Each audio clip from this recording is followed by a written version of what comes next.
From Jarrell Miller, pumping himself full of substances before his fight with Joshua, to Conor McGregor, swinging at celebrities outside the ring, these fighters risked their entire careers in the UFC. Jarrell Miller takes the cake for UFC's biggest blunder. Buckle up, folks, because this is gonna be hilarious. Jarrell Miller and Anthony Joshua had an epic boxing match scheduled for June 2019, but the fight never actually happened. Miller got caught up in the middle of a huge drug scandal, and it turned out that he had quite the cocktail of banned substances flowing through his veins. First up, he had GW 501516, which is an illegal endurance booster. Yep, Miller had decided to give himself a little extra oomph to get the upper hand. And to make matters worse, he also tested positive for human growth hormone in his urine sample. Now, here's where it gets funny. He had the audacity to blame his positive tests on a stem cell shot he got recently. Apparently, injecting his elbow with magical stem cells would have somehow explained why the banned substances were in his system. Nice try, Miller.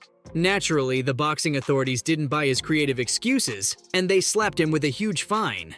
I mean, come on. You can't just blame a stem cell shot for a laundry list of banned substances. But the story doesn't end there. A year later, Miller was ready to make his comeback. But he somehow managed to fail another drug test, and that pretty much ended his career and turned him into a literal meme. In an attempt to save face, he claimed that his repeated failures were due to a lack of education about drugs, and that he didn't know any better. That's a pretty wild excuse. But actions have consequences, and who better to talk about consequences than Shannon Briggs? He was a former heavyweight champion known as the Cannon. But his career also took a rocky turn when he got caught up in a drug scandal. He had a fight scheduled with Frez Oquendo in 2017, but the Voluntary Anti-Doping Association caught him red-handed from his urine test, and it revealed unusually high levels of testosterone in his body.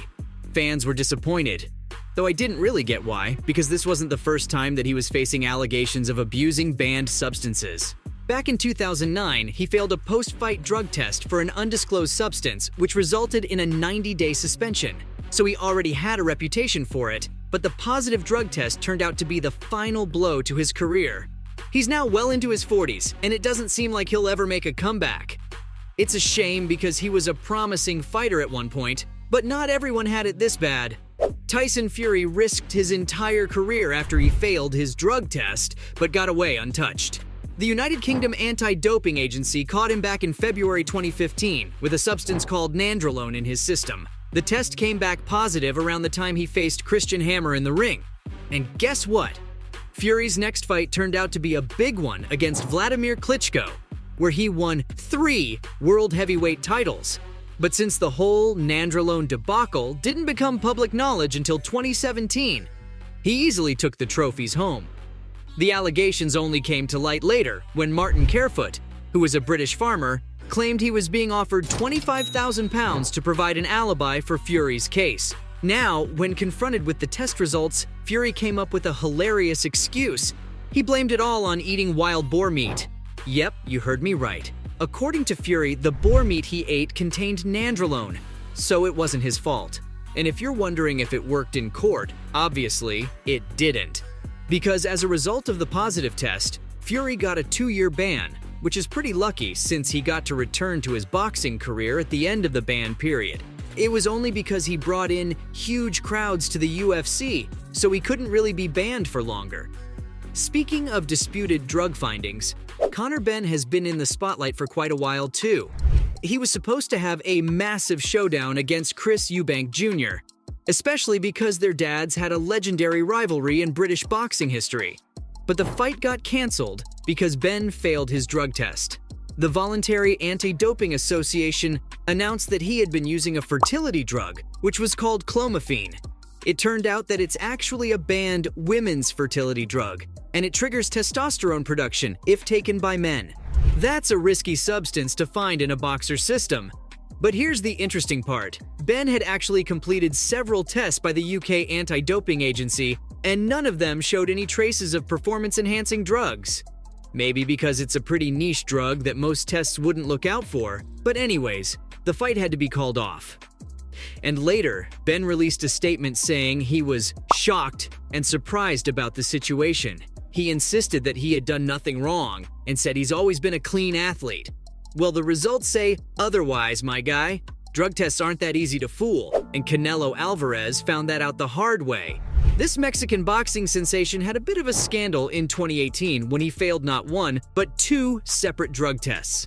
The substance he tested positive for was clenbuterol, which is a banned performance-enhancing drug. Canelo faced serious consequences for his actions and was given a 6-month suspension as a result. Despite the controversy, his highly anticipated rematch against Gennady Golovkin still took place in 2018. Now here's the interesting part. Canelo tried to pull a Tyson Fury and blamed the clenbuterol traces on eating bad meat. But the committee saw through this excuse and called out his BS. His case was just like Fury though. The tests were swept under the rug due to how popular he was and because of the attention he brought to the sport. But everyone knows the truth now. He's officially been proven as a drug cheat, and that's something that'll stain his name forever. I mean, some rules just have to be followed, especially in the UFC where your opponent's life is in your hands. But some fighters really don't care, and Jon Jones is one of them. He proved himself as one of the most vicious fighters in the UFC in 2007 and stirred up some heated debate on the safety laws of the sport. One big no-go is kicking or kneeing someone who's already on the ground. It's totally against the rules because it can cause some serious damage. But when Jones went up against Matt Hamill, he ended up doing exactly that. Hamill refused to back down, and then Jones put him in the illegal elbow hold, which led to his disqualification. For those who don't know, 12-6 elbow strikes are forbidden. It's when you strike with the point of the elbow downward. As a result, the referee stepped in and stopped the fight. Fans were pretty upset about it because it was unfair, and it felt like the ref didn't give him a harsh enough penalty. But Jones left the match with his career unharmed.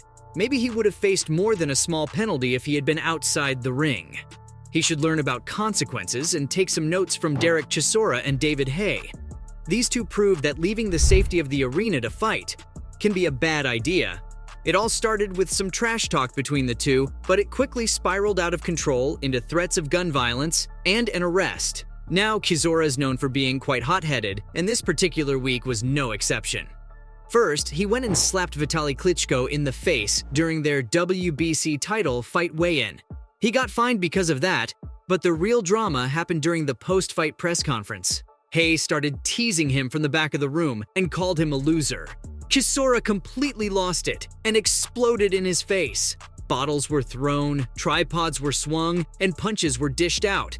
It was absolute chaos. Chisora was so upset that he even threatened to shoot Haye. Fast forward 5 months, and they both stepped into the ring together. This time, Haye knocked Chisora out in just 5 rounds. After the fight, they ended their feud with a handshake and a hug. All's well that ends well, right? I can think of a lot of fighters that should learn to ease up on their rivalries like these two, and Conor McGregor takes the #1 spot. After his boxing match with Floyd Mayweather didn't go as planned, he's been kind of a sore loser lately. In 2019, in a pub in Dublin, McGregor was caught on camera knocking out an older man. The reason behind it? Well, it turns out the man didn't want a shot of proper 12 Irish whiskey, which is the fighter's own brand of whiskey. But it's not just regular folks who've crossed paths with McGregor. Even celebrities have felt his wrath. Like, remember how he threw a punch at Machine Gun Kelly at the MTV Video Awards? And the time when he punched Italian music artist Francesco Facchinetti, McGregor actually broke his nose. His anger issues are clear and have gotten him into more trouble than he can handle lately. So, from Conor McGregor swinging at celebrities outside the UFC ring, to Jarrell Miller pumping himself full of drugs before his fight with Anthony Joshua, that was all for the times fighters risked their careers.